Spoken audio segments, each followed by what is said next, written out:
Do you live in the desert? Mm-mm.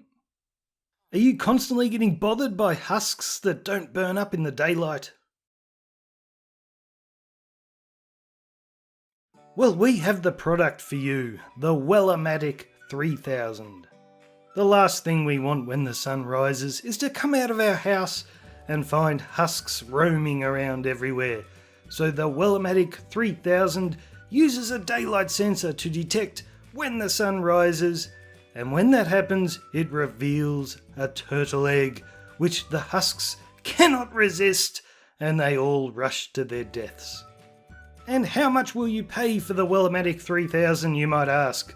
Well, you can get your hands on one right now for the low price of 299 diamond blocks. This offer is not available in stores, so pick up the phone right now and call the Diamond Society to get your very own Wellermatic 3000. Turtle egg not included.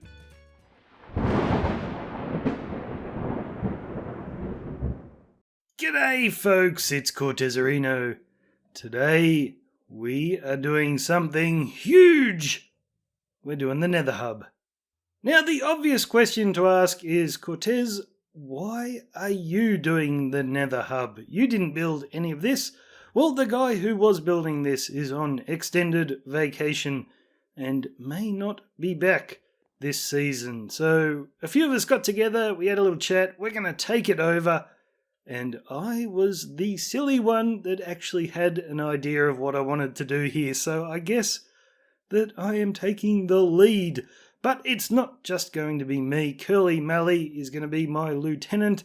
We will be building this together, and Danny Dino Gamer has also expressed some interest in helping out. So this will be a true community build. Basically because I only have one little idea for the tree in the middle. And the rest of it, we're just going to have to wing it and see what we come up with. So the idea of this hub was that it is a mirror for our world tree in the shopping district. If you go through those portals there, that will take you to our world tree. So this was going to be the Nether version. You can see we've got a trunk and a big old branch. But I have no interest in building a big wooden tree in the Nether. I found a picture a while ago of a Celtic tree of some description with Celtic knotwork woven into it. I don't know if I can do that in Minecraft, or at least make it not look like pixel art, but I want to do this big golden tree in the center of our hub. So I won't be building it totally out of gold. I do want to use some gold, but to build it totally out of gold would take forever, mainly to get all the gold, and it would probably look pretty awful as well. So I think I'm going to use a lot of yellow concrete, yellow clay, and gold, and we'll see what other sort of things we're going to mix in. Maybe some yellow wool. So that is going to take a long time to make something realistic in here. And then hopefully me and Curly can get together a bit later on and figure out what else we're doing. We're not going to finish the whole thing this episode, but I do want to get this tree started.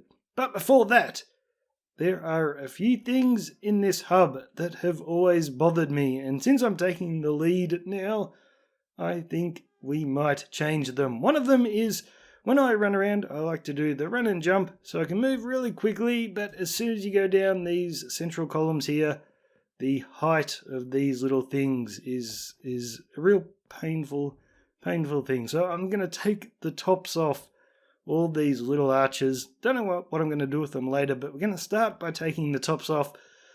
And the other thing I want to do, you see all these portals around the hub. They look very pretty.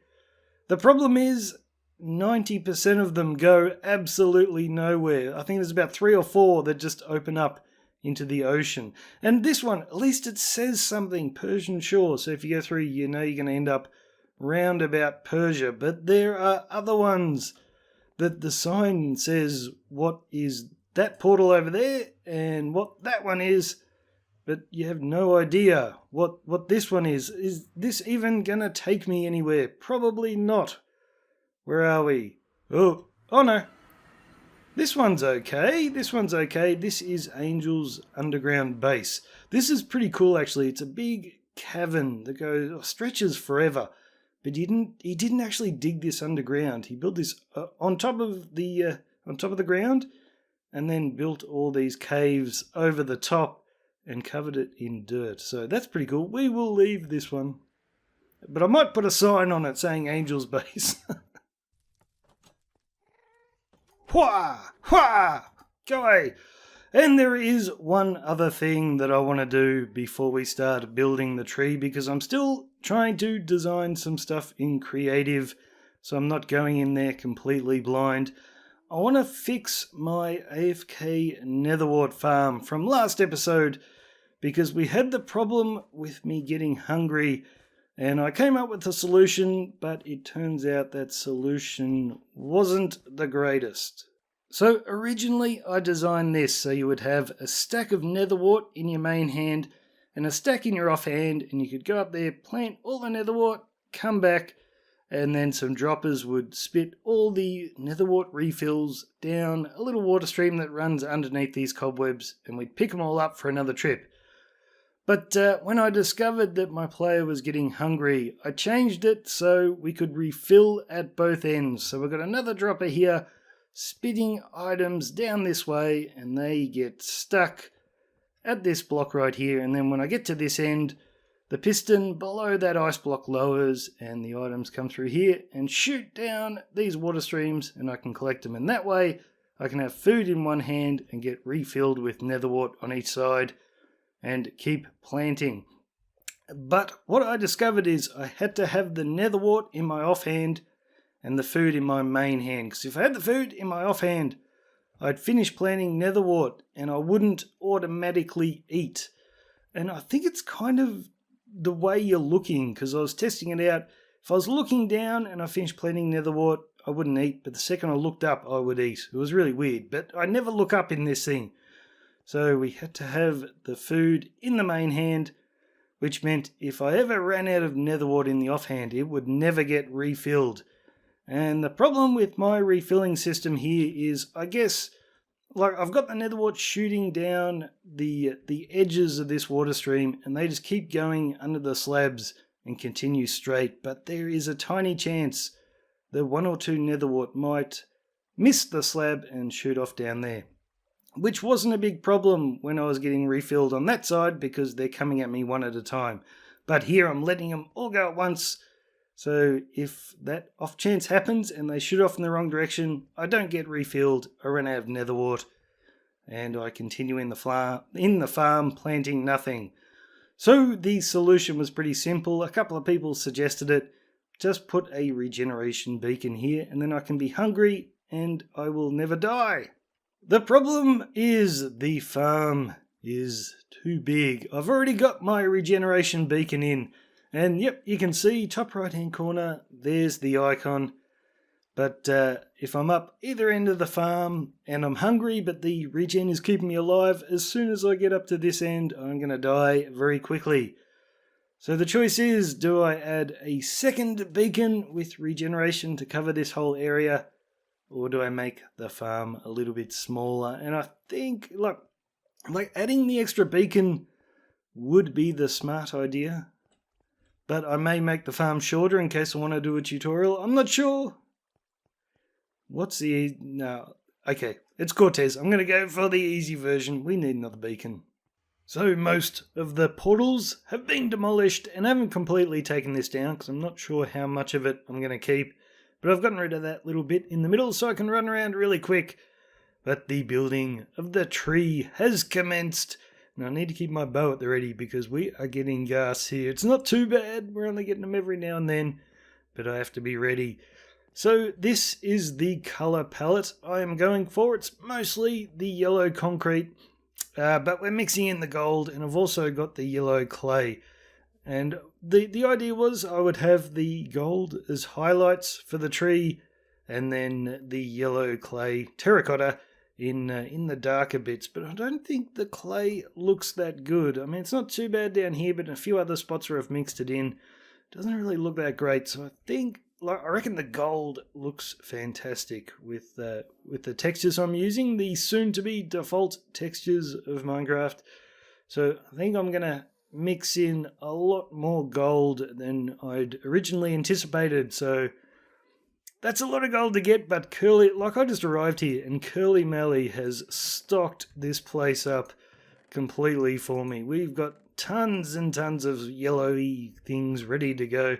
So I haven't had to make much in the way of supply trips just yet. So at the moment, I'm just doing a few of the roots. I'm trying to make my way all around and get the base of the tree ready. And these are only really small roots because Curly and I have been talking about the possibility of extending these roots up here and up the walls to eventually connect with the branches above. And I'm not really sure how we're going to do that yet, so I'm sort of just laying out some areas where roots can go, but I'm not going too crazy on the detail because we'll probably make these roots a lot bigger and fatter so they can reach all the way up the top there. But that is something for later and something I'm kind of hoping Curly takes charge of because I'm not sure how to do it just yet. Maybe he's got some better ideas.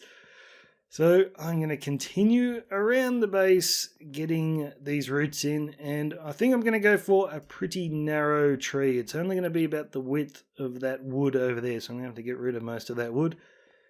But we are definitely making a start. Oh, and you can see these golden pressure plates everywhere. I reckon they look pretty cool, but that is to stop the ghasts from spawning, I hope.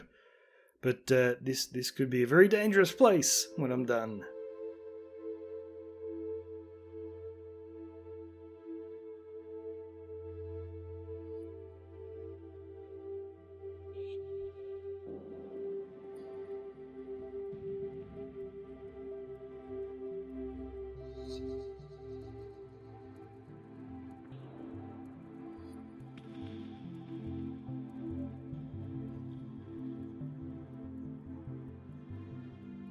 Look at the conditions that I have to work in here.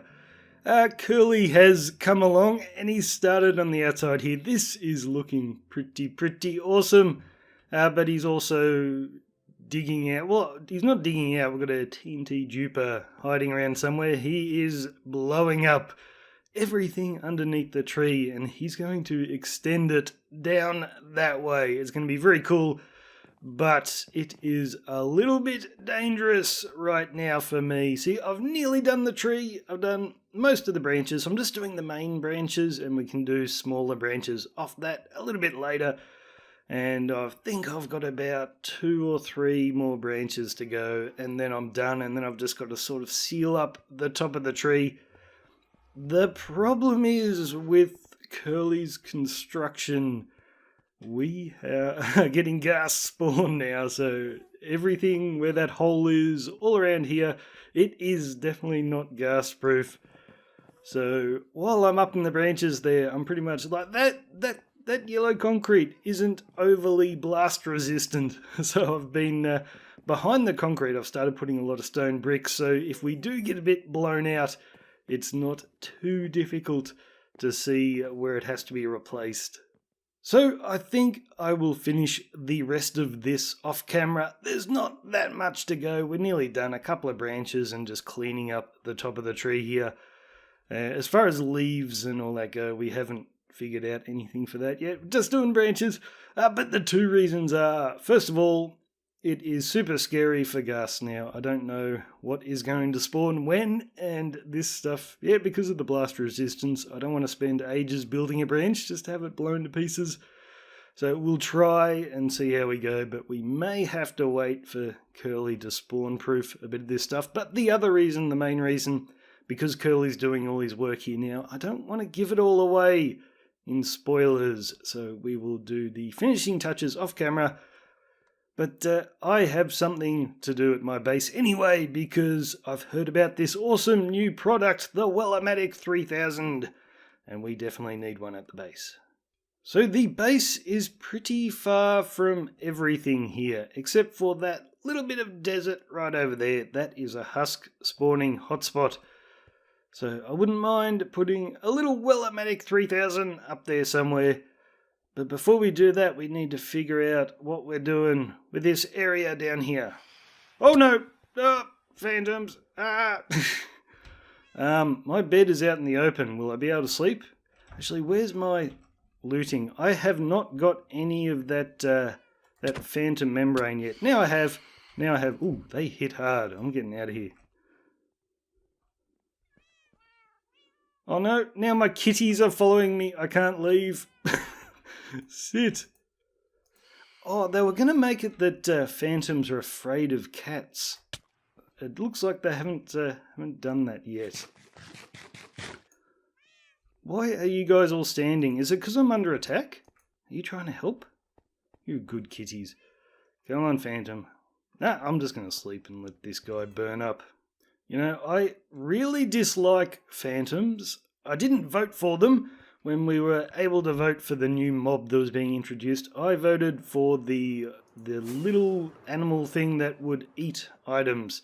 Because I figured you could use that inside of redstone. Whenever you had to throw something into a bin, you could just feed it to the little crazy guy. And I'm pretty sure they were going to make it so he could take enchantments off items. So, alright, you live here now. Thanks for following me. That was lovely of you. Yeah, so if you'd gone to the end cities and gotten all this stuff with curse and binding and stuff, you could maybe feed it to that guy and take the enchantments off. I was pretty sure that was what they were going to do. That was the guy I voted for, but now we've got phantoms instead. And one of the things I've always liked to do in Minecraft, I started it with my tree house on my Xbox world, was just to have an area out in the open, but you were completely safe from mobs at night. So this Hanging Gardens would have been like that, a place where you're completely safe from mobs and you can just mosey around at night and have a lovely old time, but the phantoms ruined it. They're terrible. But anyway, what are we doing with this area? Well, my idea, are all the creepers disappeared by now? Hopefully, let's go down here. My idea for this was that this Hanging Gardens right here, this edge of it, bordered a river. So that's where we're going to connect our lake right here to the ocean, which is just beyond that sand. We're going to put a big river in here, so we need a little bit of a docks at the edge of the Hanging Gardens. And then probably not a bridge, but some buildings on this side. And that is where we're going to put the Wellomatic 3000. So that's what I'm going to be doing between episodes, guys. So that is it from me. I will do my outro in a safer spot. There are probably husks roaming around. Hang on, just let me get on my mark. There we go. So thanks for watching, guys. We are going to be back in the base area next episode. Maybe I will do something with that tower up the back. I'm running into storage problems with all the new blocks added. I do not have nearly enough storage. I'm filling up my storage with shulker boxes and I'm running out of them. So we need to do something over there. I haven't even done a proper super smelter of any description. I'm kind of thinking about putting it over here. I almost want to make the Hanging Gardens my new base because I love it so much. It's awesome. But that is it for today, guys. So cheers, I'm Cortezerino. I'll see you later.